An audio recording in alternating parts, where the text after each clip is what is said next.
Katapuson nga gipahigayon ang Santa Cruzan 2025 ug diin gisugdan kini sa usa ka Santos nga misa dito sa Santo Niño Parish.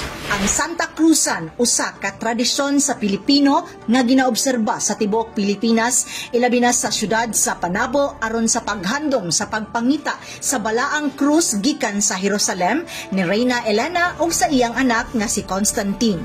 Dugang pa ginakonsidera kini nga usa sa labing inila nga relihiyosong kapistahan sa kulturang Pilipino matag tuig sa bulan sa Mayo. Gipasigarbo usab sa nagkadaiyang local designers ang mga mugna na gowns ug barong nga suot sa sagala.